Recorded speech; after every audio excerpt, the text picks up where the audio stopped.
同学聚会上，柳如烟面色冷漠地盯着我，方圆怎么钱还没捞够啊？话音刚落，我便成了目光的中心。圈内人皆知我爱钱，多次抛弃柳如烟。在他最爱我那年，收了他母亲送给我的800万，离开了他。他不满母亲所为，以绝食抗议，把自己折磨得不成人样，受到拖项。他母亲走投无路，开30万请我去当说客。我出现在他面前时，他死死抱着我不撒手。他语气中的欣喜不加掩饰。我默然推开他，给他听了段音频，看了条短信。音频是他母亲请我去见他，我开出30万价格的录音，短信是那30万的到账提示。他茫然地睁大眼睛，反应过来后一把推开了，我却因为用力过猛，摔到床下，咳得撕心裂肺。方圆，你给我滚！他狼狈地趴在地上，一字一句说得咬牙切齿。我如他所愿，走得干脆利落，连头都不曾回。这件事不知经谁之口传了出去，自此我彻底成为北城笑柄。知道的都说我方圆有多爱他，就有多心狠。还有人说我从没爱过柳如烟，跟他在一起只是为了钱。真相到底如何，没人在乎。后来柳如烟病一好，就跟达瑞集团老总的大公子江林达成了商业联姻。他的订婚宴，我还收到不下10份请柬，发帖的正是他的姐妹们。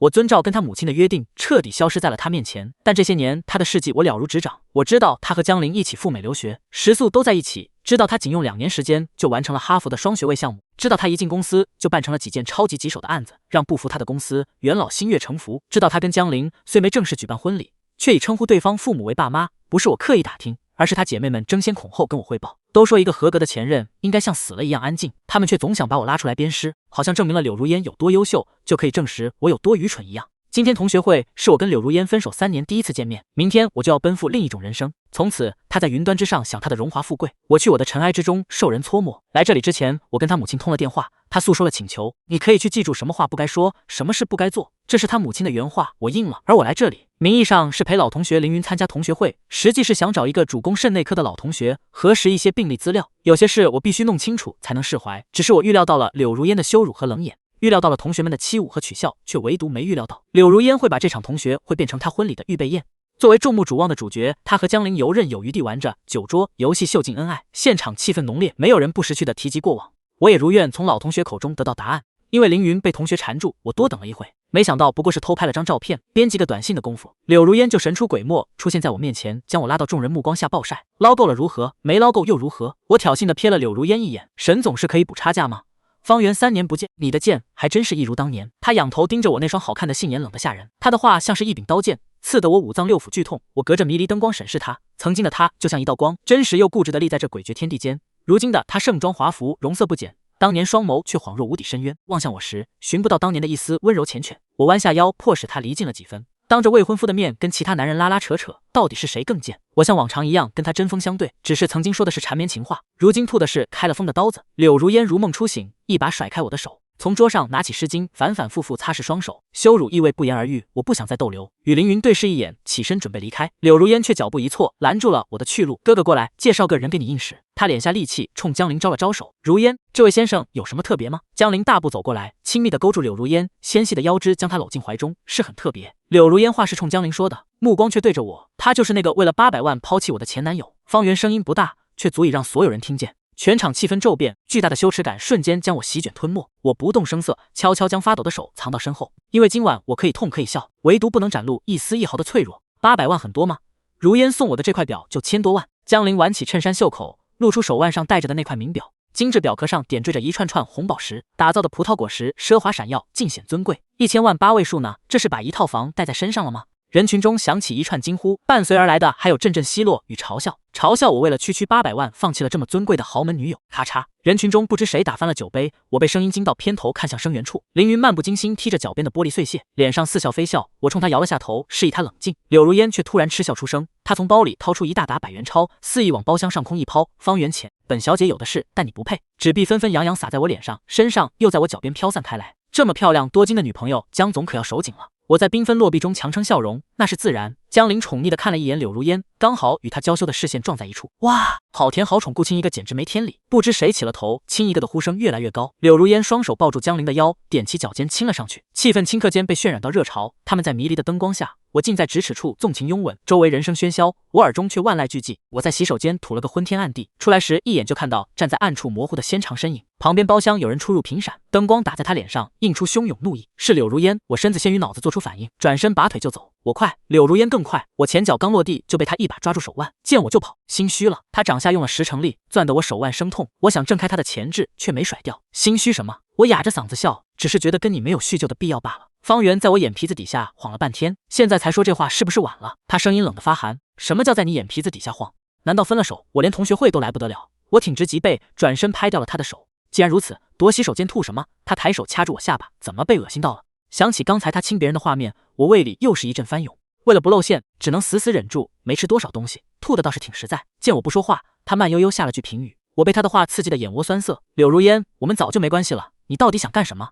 我踉跄退了一步，被他顺势一把抵在墙壁上。这话该我问你。他凑近我，既然消失了，又为什么要出现？他眼中的嫌弃和憎恶不加掩饰，周身血液寸寸冰冷。我莫名笑开。你想听什么？忘不掉你，想跟你旧情复燃，还是后悔了，想祈求你原谅？他没有说话，大概是真的想听一个理由。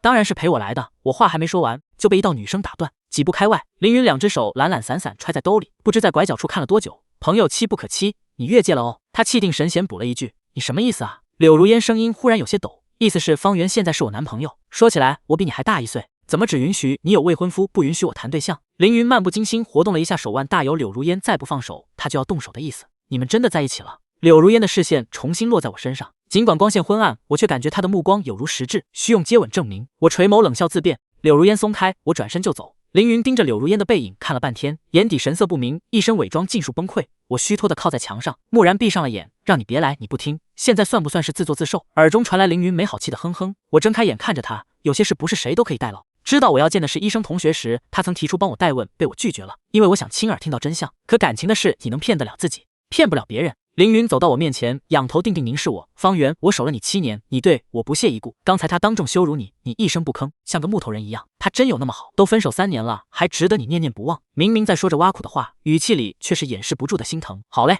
借我抱下。我抬手抱住他，下巴轻轻枕在他肩上，他身子明显一僵，云云有些袒护，跟爱情无关，人生也没有那么多回头路可以走。当年他求着见我，我都不肯见。今天出现必然爱他的眼，他心里不爽，骂我几句，我接受。谁让我有求而来？我耐心跟他解释，想问的问到了吗？凌云叹了口气，我点了下头。那回吧。他扯了扯我衣角，我去提车，门口等你。好，我黯然收手。余光之外，有道身影悄然离开。送我回家的路上，凌云异常平静，他不开口，我更没说话的冲动。记住，你答应过我的，明天我送你。我要下车时，他突然反锁了车门，本想拒绝，却在看到他执拗的眼神时变了口风。放心没忘。我安抚的朝他笑笑，比了个 OK 的手势，他这才解了安全锁。凌云的车呼啸着远去，我却站在原地出了神。他和柳如烟原本是好姐妹，从小一起长大，好到穿同一条裤子。我和柳如烟在一起前，他就当众给我塞过情书，被我拒绝了，还大言不惭，表示不到黄河心不死。我和柳如烟恋爱后，她跟着谈起了男朋友，只是一茬茬的换，多不长久。我以为她对我只是一时兴趣，可她却渐渐退出了我和柳如烟的生活，最终跟柳如烟姐妹陌路。我曾以为我这一生都不会再跟她有交集，可家里出事后，是她陪我在医院度过无数个难熬的日日夜夜，还拿自己当烟雾弹，成功让宋兰对我放松警惕。除了父母，我前半生有2个遗憾，一是辜负了柳如烟，二是无法回应凌云的爱。寒夜渐渐起了风，挖在裸露皮肤上，针扎一样的疼。我用围巾裹住口鼻，转身往单元门走去。不远处，一辆车双闪突兀的闪了几下，借着路灯的光，我看清了驾驶位上的人，柳如烟母亲的心腹。司机樊涛到嘴边，情不自禁冷笑，还真是阴魂不散啊！我快走几步，拉开副驾的车门，坐了进去。有事麻烦方先生收拾一下，今晚出发。他声音一如既往沉稳。不是明早6点的车票吗？我扭头看他，沈夫人连1夜都等不及了吗？他没说话，而是将手机放到中央扶手屏幕上，是通话状态免提。方先生，这是有意见。江林的声音从话筒里传了出来，既嚣张又跋扈，全无白日里的温文尔雅。不敢。我挑眉轻笑，我想知道这是沈夫人的意思，还是江先生的意思，有区别吗？那边发出一声嗤笑，不管是谁的意思，方先生只需要知道，只有你走了，沈伯母才能安心。他顿了顿，我才能心安。想起 KTV 最后看到的那道身影，我嗤笑出声，不过一面就对我设了防，而我何德何能？我走就是，我懒得争论。一步上楼，东西早就收拾的差不多了，剩下的都是一些极日常的物件。收拾完，我拉好行李箱拉链，最后看了一眼，这套房子是我父母买的，我们在这里生活了20多年，处处都是一家人留下的痕迹。可惜如今物是人非，连房子产权都已变更。我将钥匙放在玄关鞋柜上，锁好门，拎着行李箱下楼。车子往高速方向驶去时，我打开手机给新业主发告别消息，一眼注意到那条没来及发送的消息，心里早没了。那股跟宋兰较真的冲动劲，我收了手机，遥望窗外，跟这一场繁华无声告别。灯火将漆黑如墨的夜空点亮，到处高楼林立，霓虹刺眼。这个城市容纳了无数孤独的灵魂，容纳了无数人的喜怒悲欢，却再无我安身立命之处。车子越走越偏，直到看到熟悉的庭院，我才惊觉樊涛将车开到了沈家。夫人想跟方先生当面道个别，樊涛停好车，彬彬有礼地打开了车门。有这个必要，我岿然不动。我来这里的次数屈指可数，但次次难忘也不想再沾，我只是遵命办事。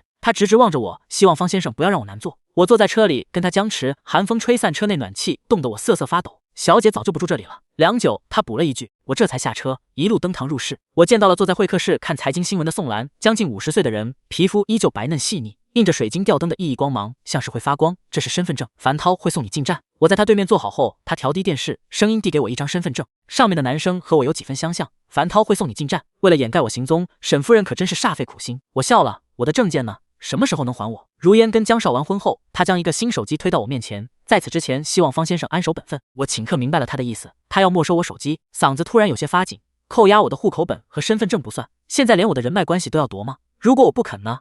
我手隔着衣服捂紧了口袋里的手机，这个手机是柳如烟5年前送我的，和她的是情侣款，用了这些年已经出现卡顿闪退的情况，因为存了太多东西，我一直没舍得换，平时磕一下都心疼。我不想有旁人觊觎我选定的姑爷。他再一次将手机往我面前推了推，方先生，别逼我用强。一句话点明人物关系和观点态度，知道没退路，我艰难地掏出手机放在桌上。小樊处理一下。他示意樊涛拿起手机，取出卡槽，连同 SIM 卡一起掰断，又徒手将手机一折。我眼睁睁看着手机变得残破狰狞。谢谢方先生配合。宋兰满意点头。如果谢我这3年的乖顺听话，我接受。我的视线掠过垃圾桶里的那块废铜烂铁，若是谢我今天的无能反驳，大可不必。人生路长，方先生还年轻，要学着往前看。他扬着下巴吩咐樊涛，不早了，送方先生去车站。是。樊涛应道。我沉默起身，低头往外走。樊涛快走2步，将新手机塞进我手里。我麻木接过。方圆，樊涛将要拉开会客室的门时，宋兰再次开口。我像一个提线木偶般回头，好好活着，没有人想跟一个死人争。他双手环胸，整个人气势十足。我哑然失笑。这些年，他把我当贼一样防范，还在我离开前毁掉我手机，防止我跟柳如烟再生纠葛。可柳如烟那么骄傲，3番5次被我伤害后，又怎么可能再回头？最可笑的是，他做了那么多令人发指的事，最后竟还能违心祝我长命百岁。明白。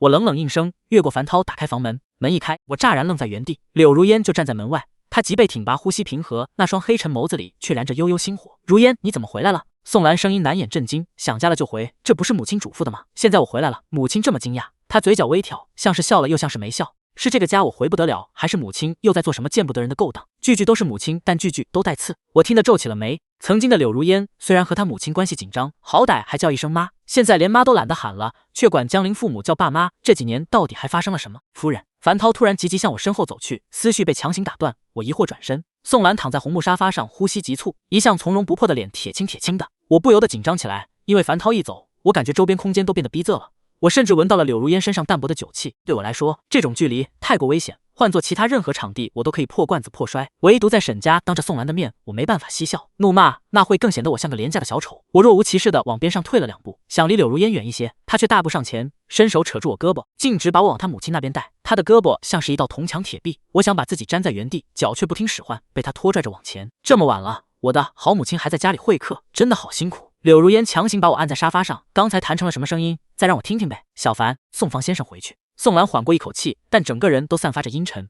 我顺从站起身，却被柳如烟再次压了回去。我现在好歹是沈家的大半个主人，母亲这样是不是太不给我面子了？她眉眼带着笑，神情慵懒，却字字都是威胁。前有宋兰虎视眈眈，现在柳如烟步步相逼。我摸着手中冰冷的手机，一时进退两难。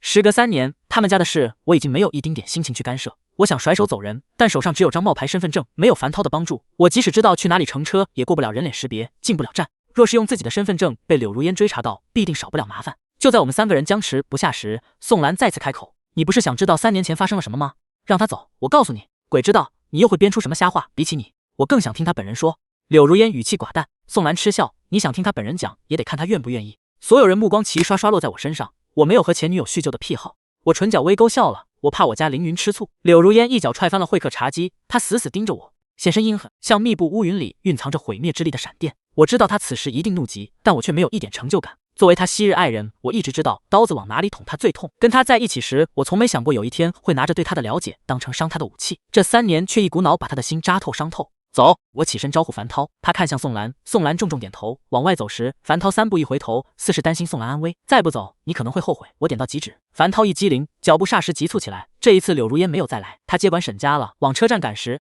我想起柳如烟的话，踌躇问道：“去年小姐接管公司后，夫人将名下1半股份转给了小姐。”樊涛没有隐瞒，大概是感念我刚才的配合。知道了，谢谢。我主动中断了话题。和柳如烟在一起时，他就对我知无不言。我知道他父亲去世前给他留了股份，他年满18岁就可以继承。他母亲手中有一部分，现在给了他一半，就等于说他手里至少有25%的股份，压了他母亲某一头，在公司绝对有了话语权。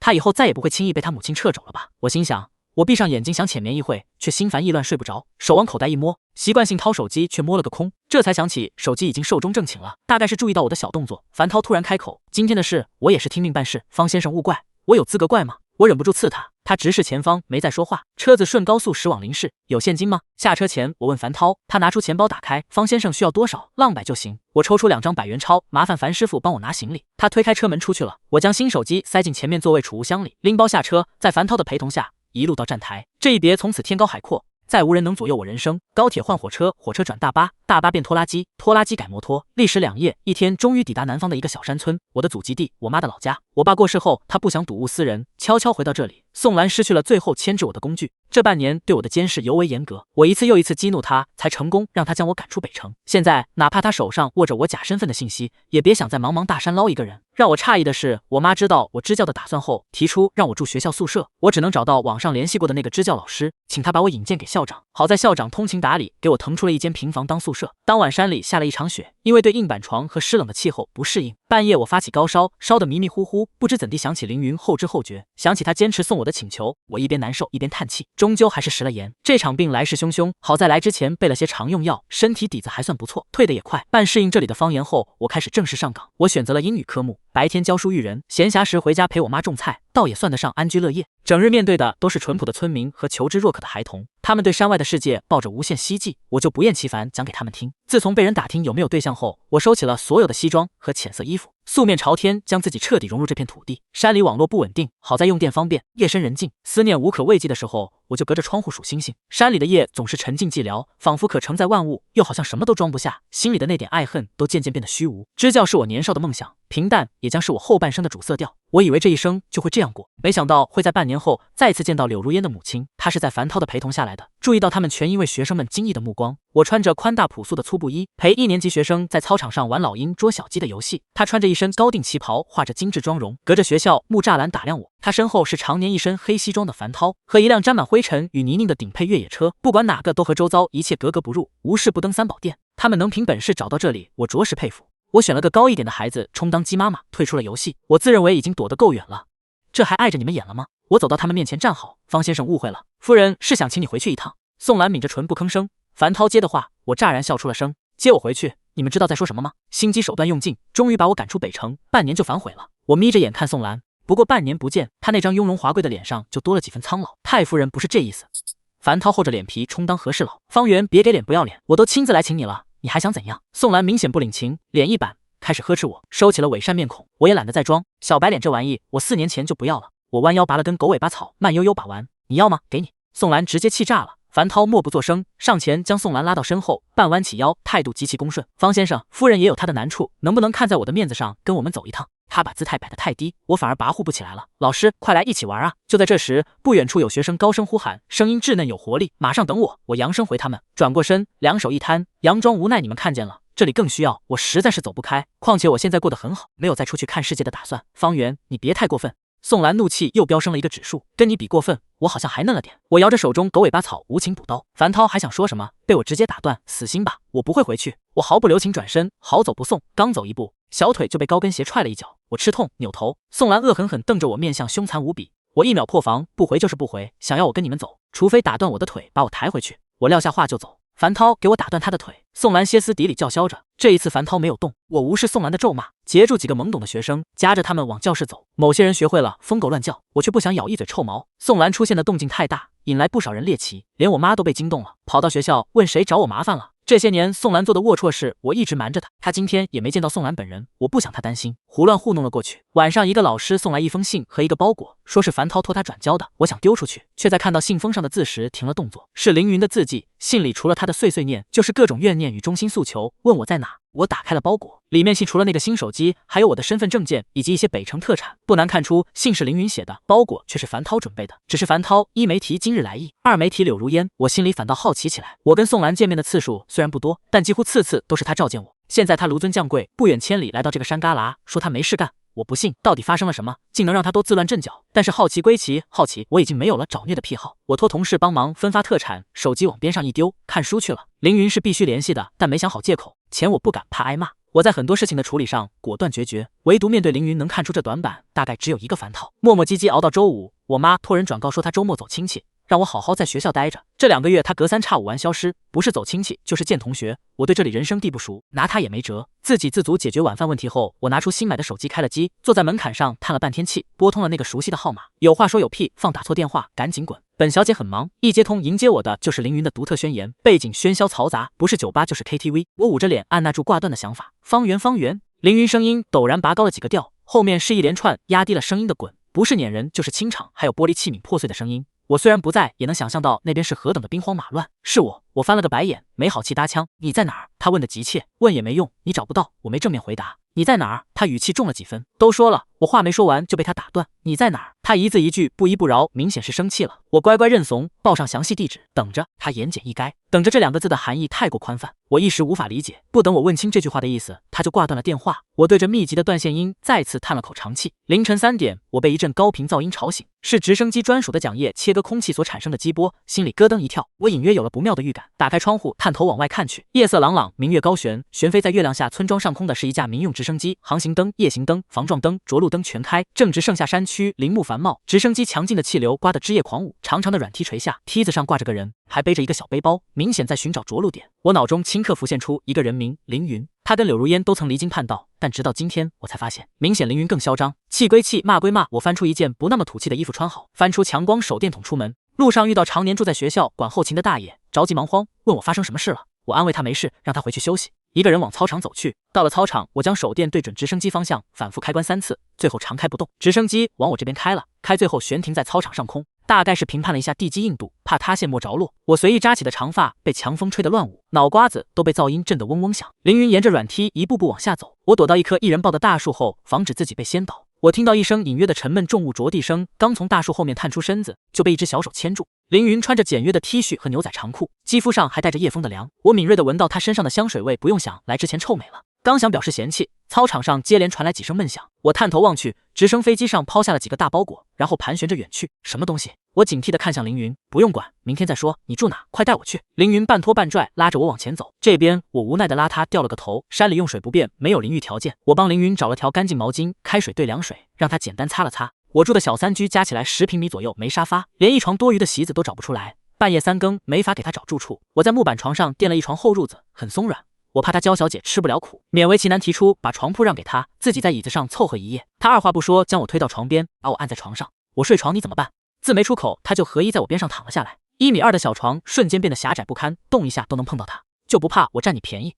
我脸皮抽抽，好呀好呀，求之不得。她身子一侧，面向我，眼神亮晶晶的，你想怎么占？好汉不吃眼前亏。我乖乖闭嘴，熄了灯。月光透过窗帘缝隙照进来，你哪里来的强光手电？她没话找话，哪里看都不像一个犯困的人。我还有辣椒水、瑞士军刀、伸缩棍，要不要见识一下？我轻笑出声，他翻了个白眼，闭上了眼睛，不一会呼吸就弱了下去。夜色平和，我也渐渐沉入梦乡。大概是半夜3更，学校这边的动静太大。第2天一大早，我房门就被敲响，凌云迫不及待爬了起来，100米冲刺的速度开了门。我整理了一下床铺，才出卧室，眼前却是大阵仗，不仅校长在，昨天回家的几个老师也都在。这个小女娃是校长一脸挂，身后几个老师显然也忘记了来这里的初衷，个个竖起了耳朵。这位是周校长，那几个是我同事。我简单介绍，校长好，我是他。凌云抢着回话，只是没说完就被我眼神制止。我是方圆他妹，比亲妹妹还亲的远房表妹。他临时改口，谎言太蹩脚，我忍不住笑了。听完八卦，校长正色问起了操场上的包裹，差点忘了。方圆，我给你带了好多礼物。还没来得及问凌云，他就拉着我往外跑。奔跑中，晨间山风温柔地拂过耳畔，我偏头看向凌云。7年过去，历尽人世沧桑，只有他依旧这么恣意鲜活。我在操场上见到了好多人，除了后勤大爷、本校学生，还有住附近的村民，个个盯着直升机丢下的几个大蛇皮袋。好在他们虽好奇，却没上手动脚。凌云将2个包裹拖到我脚边，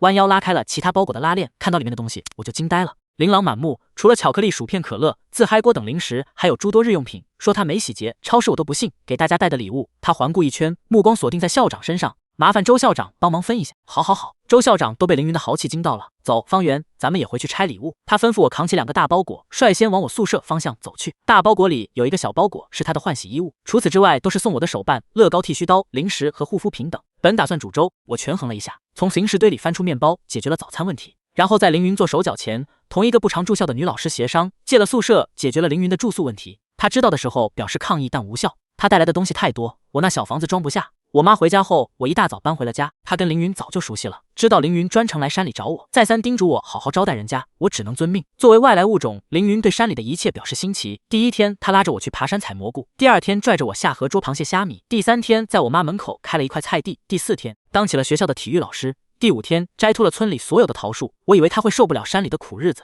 没想到他乐在其中。在他的勤奋耕耘下，我身边人对他的称呼从那个小女娃凌云变成了云云林老师，周老师家的那个神。他从始至终没提柳如烟，没问我为什么无故消失，他不提我不问，就当他是来山里度假的。他手机消息太多，他觉得烦，关了机，往抽屉一丢，再也没看过。1个月后的一天，他在山里抓了只野鸡，兴致勃勃说炖给我吃。打开手机搜做法，不知看到了什么，突然丢下野鸡跑了，消失了5、6个小时。那只野鸡最后还是我妈拾掇的。当晚我和凌云回家吃饭，吃完他拉我爬山，美其名曰看日落，他表情太过凝重。我沉默了很久，硬着头皮爬到山顶。落日晚霞正当时，橘红色的光芒给苍翠起伏的山峦披上一层华衣，美不胜收。方圆，回去吧。凌云坐到一块大石头上，开口就是劝。可以，我谈起了条件，但你得先告诉我你跟樊涛达成什么交易。自从樊涛用迂回手段把凌云送到我身边，我就知道有些事早晚得面对，但面对和应承不是一回事。樊涛是谁？凌云反问，演技太拙劣，我有些不忍直视。柳如烟母亲送来的司机，你给他起过绰号冰腿。我认认真真补充，冰哥哥的冰哦。他尴尬的挠了挠头，他答应帮我找到你，我答应把你带回去。我要是不肯回呢？我懒得兜圈子，回不回去是你的自由，我的目的是找到你没说包售后。他表现得气定神闲，可那2条东晃一下西戳一脚的小腿出卖了他。很显然他心里并不像他脸上表现的这般无所谓，他有秘密瞒着我。云云，我不想回。我一脚踢飞一块碎石，看着他咕噜咕噜滚下山去。我不想再做任何人手中的风筝，身不由己的感觉实在是太糟糕了。沈阿姨确实强势了一点。凌云语气沮丧且同情，沈叔叔走得早。几年前，如烟她哥哥又出了意外，她一个弱女子撑起一家公司不容易。我突兀的笑出声，不，她根本不是一个弱女子，她有铁血手腕，为达目的甚至可以罔顾人命。我咬牙切齿，掷地有声。凌云吓了一大跳，撑着石头弹跳了起来。方圆、宋兰这些年到底对你做了什么？他直挺挺站着，整个人像一根绷紧的弦。我想听实话，他做的可多了，该从哪里开始讲好呢？我低头想了一会，你要是不介意的话，从我爸开始吧。我爸那人有一些臭毛病，生了病也不舍得看医生，就喜欢死扛，谁劝都没用，以至于刚查出肾衰竭就到了需要换肾的地步。但我爸运气还行，几天就匹配到了合适的肾源。这期间，宋兰逼迫我和如烟分手，我也知道她被关起来了，却因为家里的事焦头烂额没理会。当时我爸手术费差了一点，但找亲戚朋友借不是问题。考虑到后期维护费用，我和我妈合计着把房子卖掉。有个买家知道我家情况后，愿意先支付30万的定金，却在手术前1天突然反悔。手术当天，主刀医生不见了人影。护士说他临时接到另一场手术，爱莫能助。这些事发生的太巧合了。我当时没想那么多，冲到院长办公室理论，却在那里看到了宋兰。我这才知道，这一切变故都是他搞的鬼。他没否认，还说如果我要继续选择爱情的话，北城将再容不下我一家人。但我太年轻，我觉得有钱没什么了不起，有钱也不能为所欲为。帮我爸申请转院的同时，我辗转于各个医院奔走，却被现实狠狠打脸。时间太紧，其他医院根本无法在短期内安排这样的手术，连我家房子都无人问津了。经过这一耽搁，我爸的病情急转直下，出现尿毒症前兆。云云，你能体会那种绝望吗？生死被人拿捏，任你张牙舞爪扑腾也翻不出风浪。后面的事你都知道。我收了宋兰强塞给我的老100万，跟如烟提出分手。虽然宋兰安排了最好的医生给我爸做手术，但我爸术后排异反应强烈，开始了漫长的透析之路，家底掏空。我爸不想我和我妈拿一生去填他这个无底洞，最后选择了自我了断。残阳退到地平面下，黑暗铺天盖地涌上来，我的额发被山风吹起，遮挡所有视线。云云，你记得我托你帮我复制的我爸的手术和住院记录吗？同学会，我去找那个海归同学，不是请教什么医学知识，我是想知道宋兰是不是如他所说，没在我爸的手术和用药上做任何手脚。我求你别在如烟挖苦我时替我出头，是不想把事情闹大，让宋兰知道我的小动作。我怕她把怒气撒到我妈身上。我已经失去了我爸，不能再失去我妈了。好在所有的用药及诊疗记录都是合理合规的。可是知道宋兰不是害死我爸的决定因素后，我对宋兰的憎恶仍没有减轻一点点。这几年我过得很苦。如果说宋兰是刽子手，樊涛就是帮凶。我知道你一直拿如烟当好姐妹，知道你想替她说情，但我和她之间隔了太多的人和事，已经无法回头了。年少时，我总以为爱可披荆斩棘，以为2个人相爱就能排除万难，最后撞到头破血流，才发现爱是这个世界上最脆弱的东西。如果舍弃如烟能换我和母亲半生安宁，我愿意。我被过往沉痛记忆压垮，不知不觉泪流满面。凌云缓慢又坚定地把我抱进怀里，他的体温隔着薄薄的布料传来，慰藉了我心底的寒。收回刚才的话，宋兰不值得同情，可我还是想替如烟说情。凌云的声音悠悠传入我耳中，我知道你因为憎恨宋兰，连带着讨厌如烟，可如烟是无辜的，谁都没法选择自己的出身。摊上那样一个妈不是他的错，如果不是他哥哥意外离世，他这辈子都会跟我一样做个富贵闲人。这几年他听他妈的话，连夜留学接手公司，我本以为他认命了，但你知道我今天在手机上看到了什么吗？上个月起，沈氏股票多次跌停，1周前正式宣告破产。以江家业为代表的达瑞集团第一时间甩锅，解除了他跟江林的婚约。他母亲受不了这一串打击，突发心梗没抢救过来。我这才知道，原来他一直没认命。他母亲拆散了你们，毁了你的家，他就亲手毁掉了他母亲所珍视的一切。我是外人，不方便评判这件事的对错，但他爱你是真的。我来这里前，他找过我，沈家不差钱，问你为什么只要了老100万，我没答上来，他却说你要少了，硬是塞给我一大笔钱，托我护你后半生无忧，还让我不要告诉你，还说他那些姐妹在你面前反复提起他，只是不想你忘记他，让你别恨他。他举止太反常，我当时没多想，今天才搞懂他的意思。凌云伸手拨开了我眼前头发，隔着清冷月光跟我对视。如烟昨夜在地下车库被人捅了几刀，至今昏迷不醒，不知道还能不能醒过来。于情来说，他是我情敌，我爸不得不回去，可我过不去心底那关。方圆，不管你愿不愿意回去，我都不想你留遗憾。山石树影突然化作狰狞，猛兽朝我扑来，我腿一软向地面坠去。这一刻我竟分不清哪里是地狱，何处是人间。凌云伸手拽我，却阻挡不了我的颓势，只能任我坐在地上。错了，都错了。我感觉心被撕成碎片，痛到极致，却哭不出声。宋兰步步紧逼，苦的原来不止我一个人，只是我选择了逃离。柳如烟选的是沉沦，她知道她这一生都摆脱不了那样一个妈，于是不动声色的积攒力量。顺从的表象下是叛逆不安分的外衣，世事毁灭。这几年我画地为牢，他又何尝不是在作茧自缚？他曾开玩笑说他是笼中鸟，让我带他飞。现在我才知道他是海上孤舟，海上风雨如晦，他扎根在暗流里，飘飘摇摇靠不了岸。后来我从岸上过，向他抛出缆绳，是黑暗的力量太强大，我又亲手割断缆绳，将他重新丢进风雨。凌云说，我跟柳如烟相爱，错在他。可很多事没有发生前，谁又能预料到将来的走势呢？方圆，还有件事你必须知道。凌云从口袋里掏出一沓折叠的白纸，他蹲在我边上，将白纸展开，打开手机手电筒照给我看，上面的内容刺痛了我的眼，每一张都是我妈的处方，心衰之症的处方。我这才知道，原来连他都在骗我。他回老家是因为身体出了问题，他不让我回家住，是怕被我察觉出端倪。他骗我说去走亲戚的日子，都是去医院看病去了。方圆，就算你不管如烟了，也要为阿姨的身体着想，她得的是心衰，是心病，那里有最好的治疗条件，治得好的话还有多年寿命，如果不重视，就只有几个月了。凌云抱着我在我耳边低语，回去吧，哪怕只是为了阿姨。我愣得说不出话。凌云强行将我从地上拖起，下山的路他一直牵着我，他像个小老头，一路都在絮絮叨叨。方圆阿姨的单子是我偷的，他如果骂我，你可要护着我。不过你放心，我已经联系好医院了，我知道你不想回北城，所以找的是京城一家心内科方面的权威医院，钱的事你别担心，有我。现在北城形势复杂，把如烟留在那里不安全，我托家里人找关系把她送去了京城。方圆，这1个多月我很开心，我知道你不喜欢我，可我还是喜欢你。你看我就是这么的骄横霸道，我喜欢一个人就必须让他知道。再偷偷告诉你，我妈找大师给我算过，我28岁就能遇到自己的正缘了。所以看在我等你这么久的份上，和我做一个约定吧，以3年为期。如果这期间你依旧没跟如烟在一起，那就娶我吧。我还年轻，我才25，3年我还等得起。如果3年后你依旧不要我，我就傍个小鲜肉满世界潇洒去，再也不烦你了。你不说话，我就当你默认了。他自顾自说着话，不在乎我是否回应。下山的路有些陡峭，但他一步一步走得很稳。我感受着掌心的温度，泪水渐渐流成河。我拿着处方单找到了母亲，她表情平静，还嗔怪凌云多事。不用猜，凌云肯定私下跟她沟通多次了，只是没用罢了。说服我妈后，我跟校长请了长假，她没多问，长吁短叹，放我走吧。我在屋里收拾东西的时候，送凌云来的那架直升机再次光临，沾凌云的光，我生平第一次坐上直升飞机。考虑到我妈的身体状况，凌云安排了轿车来接，虽然会比我们晚2天到京城，但胜在安全稳妥。再次见到柳如烟，我差点没认出来。她安静地躺在病床上，浑身插满管子，连接着各种仪器。那张娇艳明媚的脸，此时已经瘦得凹了下去，露在外头的一截脖颈雪白纤细，领口处露出一截白纱布。她皮肤苍白至极，比周遭白墙和她身下的白床单还要白上几分。也正因此，她眼睑下的那片青色阴影才会那么显眼突兀。但她表情安详，像在做什么美梦。蓝白条纹的病服穿在她身上空荡荡的，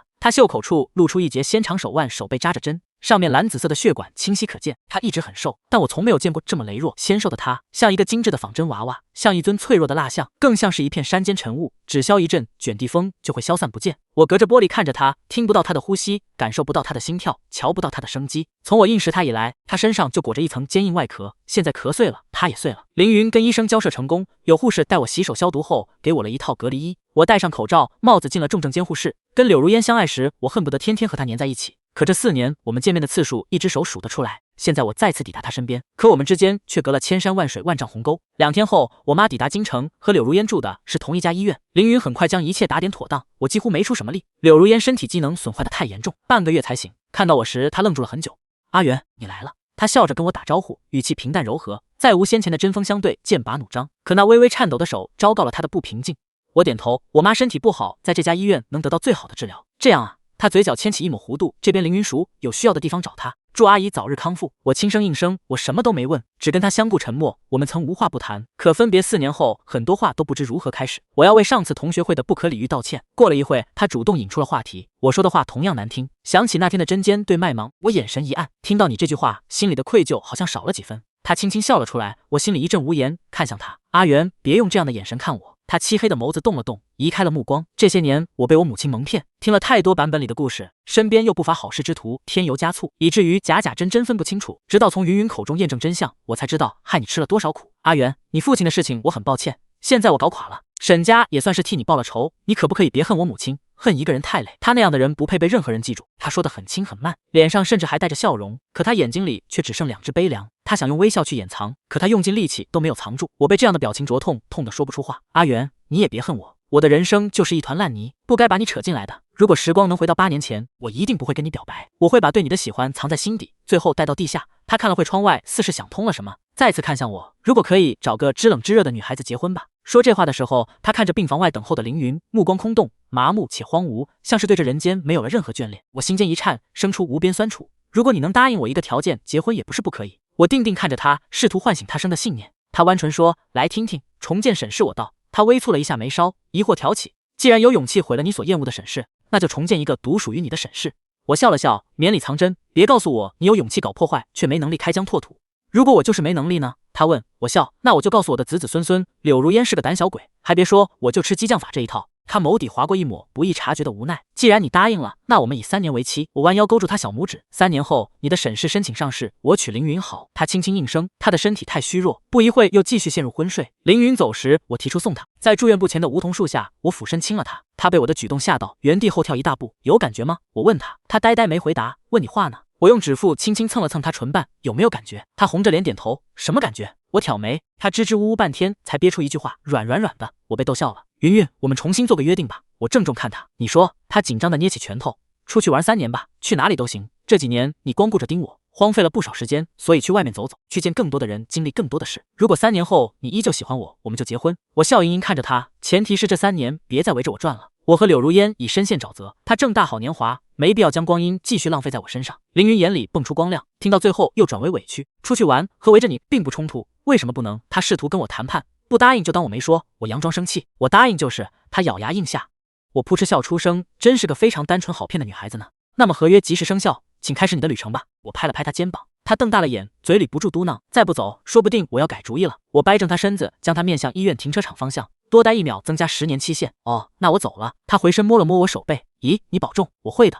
我笑着跟他挥手，尽管1步3回头，凌云的背影还是消失在日光尽头。突然感慨不已。3年过去，我和柳如烟浑身沾满淤泥，唯有凌云始终活在阳光下，眼神清澈明亮，不染尘埃。这样光芒万丈的女孩子，如何不让人心生欢喜？但她太过美好，总让我有种不真实感。现在我把她还给人海，如果3年后她依旧初心不改，我愿意余生伴她左右，护她周全。我知柳如烟萌生了死志，所以用思念来困住她。她知我察觉出她的意图，所以敷衍以待。但无论如何，这一次我想守着她。我曾将她丢入风雨，这一次我想拖她上岸。无关爱情，只因亏欠，以3年为期，给所有人一个继续向前的理由。我遥望天际，落日西沉，残阳如血而山高水远，再没什么能照亮我回头路。